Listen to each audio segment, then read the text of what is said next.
सारा प्रणाम सभी सारियन साथियों को और हमारे सभी सम्मानित निवेशकर्तागण को एक बार फिर से हार्दिक अभिनंदन स्वागत है।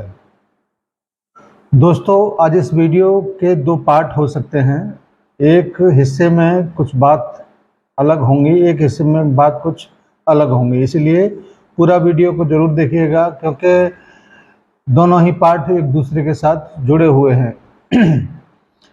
सबसे पहले तो मैं पिछली वीडियो में जो कुछ भी हमने उस वीडियो को डाला उसके लिए मैं आप सभी से हाथ जोड़कर क्षमा प्रार्थी हूं, क्योंकि हमारे एक व्यक्ति ने उस वीडियो को हमारे पास तक डाला था और मुझे उम्मीद नहीं थी कि वो पुराना होगा, लेकिन वो बनारस घाट का वीडियो था जो सारा श्री जी की अस्थियां विसर्जन वाले समय में लिया गया था। इसीलिए आपसे उस वीडियो के लिए क्षमा प्रार्थी हैं, क्योंकि कभी भी कोई भी सूचना जो बहुत उम्मीदों भरी हो, अगर वो उस प्रकार की आती हैं तो निश्चित रूप से कोई एक उत्साह होता है आप सभी बीच के साथियों के पास तक उसको पहुंचाने का। और उस वक्त ये बात नहीं सोचा जाता कि कितना वक्त उसमें लगेगा, कितना समय लगेगा, जल्दी से जल्दी उसको आपके बीच तक पहुंचाने का प्रयास रहता है। इसीलिए वो गलती हुआ, मुझे उम्मीद है कि आप लोग क्षमा करेंगे। दोस्तों, इस दुनिया में सबसे बड़ा राजा होता है वक्त, और वक्त के पास में ही वो ताकत है कि किसी राजा को रंक बना सकता है और रंक को राजा, क्योंकि वक्त खुद इस बात को कहता है कि जल्दी से इस वक्त को इसी पल में जी लो, क्योंकि मेरे पास में भी वो ताकत नहीं कि इस पल को मैं उस पल तक के लिए रोक सकूं।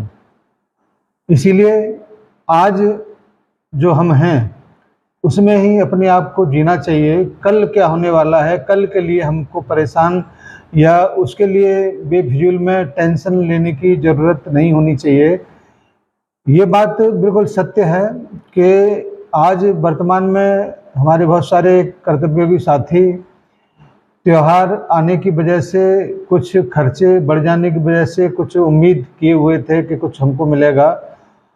जैसे कि मुझे सूचना है कि मंडल कार्यालय में 2-3 लाख रुपए के लगभग का फंड जारी हुआ है, जो कि जो भी जहाँ पर भी ब्रांचेस खुले हुए हैं उनको कुछ 2-2 या 3-3 हज़ार रुपये का राशि जरूर पहुंचेगा दीपावली से पहले, या कल शनिवार को या कल सोमवार को पहुंच जाना चाहिए। मगर उम्मीद पर ही दुनिया आगे चलता है।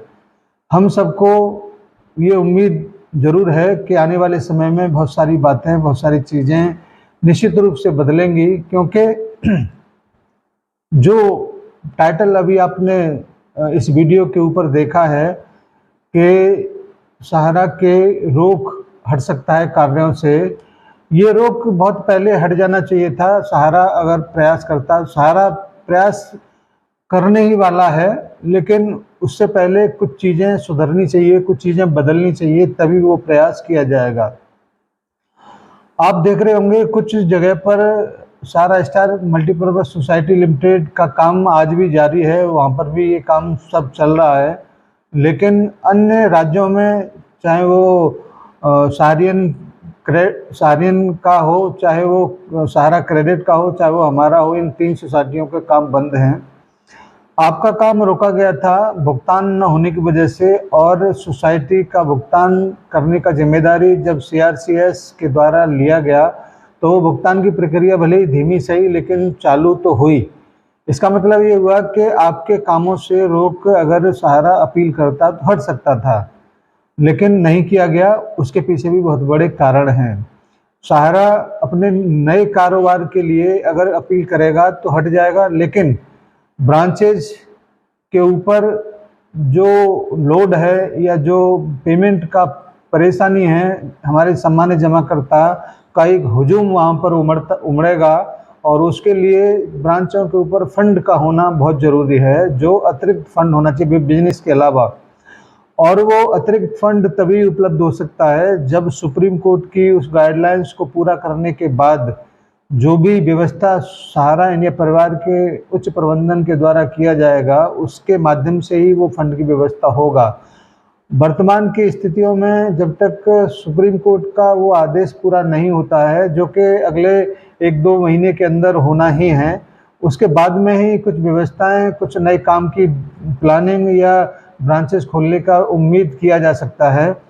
और ये सब बातें मैं इस आधार पर आप लोगों के बीच में रख रहा हूँ, क्योंकि मेरा कल ही एक व्यक्ति विशेष से बातचीत हुआ है, तो उन्होंने इस बात को कहा कि भुगतान सीआरसी के द्वारा किया जा रहा है, तो ब्रांचों को खोलने में क्या आपत्ति है, ब्रांच क्यों नहीं खुल सकता है। तो उन्होंने मुझे बताया था कि ब्रांच इस वजह से वर्तमान में नहीं खुल सकता है क्योंकि भुगतान का बहुत बड़ा लोड अभी है, क्योंकि बहुत सारे कार्यकर्ता, बहुत सारे जमाकर्ता अभी सीआरसीएस की उस साइड पर भी नहीं गए जहां पर उनको डिमांड करना चाहिए था। तो वो ब्रांचों के ऊपर बहुत बड़ा लोड एक तरीके से एकदम से आएगा, और उसको पूरा करने के लिए या उसको प्रेशर को, दबाव को झेलने के लिए वहाँ पर बैठा हुआ कार्यकर्ता सफिशिएंट नहीं है। तो इसका एक बहुत बड़ा कारण है कि उसके हाथ में फंड न होना, और वो फंड तभी उपलब्ध हो पाएगा जब सारा इंडिया का प्रबंधन उस फंड का व्यवस्था करेगा। इसलिए कारोबार बिल्कुल शुरू होगा और नया काम भी शुरू होगा, भुगतान भी होगा, लेकिन उससे पहले सीआरसीएस के माध्यम से जो 5,000 करोड़ का पेमेंट है उसको ख़त्म कर देना भी बहुत ज़रूरी है। सुप्रीम कोर्ट के आदेश जब पूरे हो जाएंगे तो सारा इंडिया के पास में केवल और केवल एकमात्र फोकस काम का यही होगा कि जल्दी से जल्दी अब सीआरसीएस का जो व्यवस्था है उसको अपने हाथों में लिया जाए और भुगतान की व्यवस्था को सारा कार्यालय से शुरू किया जाए। और ये थोड़ा सा टाइम इसमें और लगेगा, मगर ये होगा ज़रूर।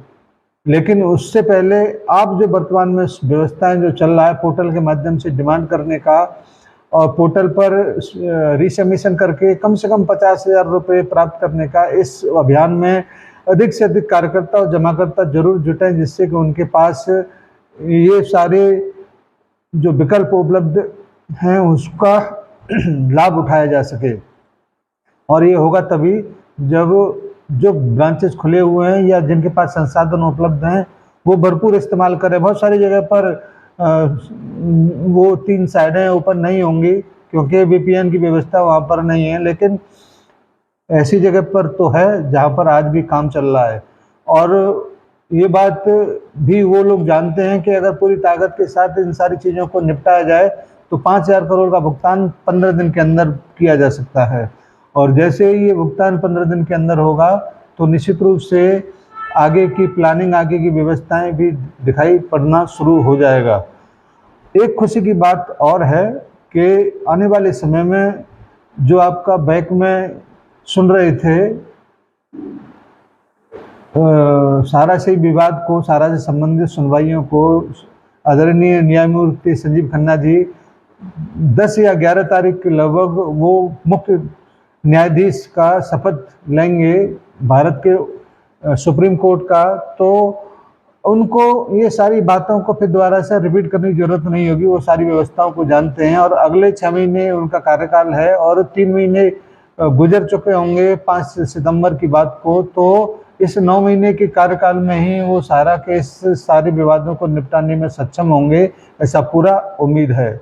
इसीलिए उम्मीद का दामन थामे रखिए, उम्मीद का दीपक जरूर जलाई रखिए, क्योंकि आने वाले समय में तमाम दियों की रोशनी आपको दिखाई देगी। तो अपने मन में भी उम्मीद का दीपक बुझने न पाए, हम लोग जरूर विजेता के तौर पर उभरेंगे। बहुत सारे कार्यकर्ता, बहुत सारे जमाकर्ता इंतजार करते हैं, इसीलिए हमको हर दूसरे, तीसरे, चौथे दिन आपके बीच में एक मोटिवेशनल बातों को लेकर आना पड़ता है, जिससे कि आपके मन का जो प्रॉब्लम है या जो दर्द है उसको बांटा जा सके। उम्मीद है कि आप इन सारी चीज़ों को जरूर समझेंगे, क्योंकि जो परिस्थितियां हम लोग नहीं बदल सकते उनके पीछे जाने से कोई फ़ायदा नहीं है, क्योंकि उसके लिए होना चाहिए पावर। और पावर इस वक्त किसके पास है? सीआरसीएस और सुप्रीम कोर्ट के पास। संस्था के पास में भी वो पावर नहीं जो आपकी समस्याओं को निपटान कर सके। इसलिए उसके पास पावर आने तक उम्मीद का दीपक जलता रहना चाहिए। आप सभी को आने वाले त्योहारों की धनतेरस कल है और उसका भी आपको बहुत बहुत बधाइयाँ, शुभकामनाएं कि आपका ये धनतेरस जैसे भी बीते, लेकिन आने वाले धनतेरस जो अगले 2025 में आएगा वो धनतेरस जरूर शानदार होगा, इस बात का पक्का यकीन है।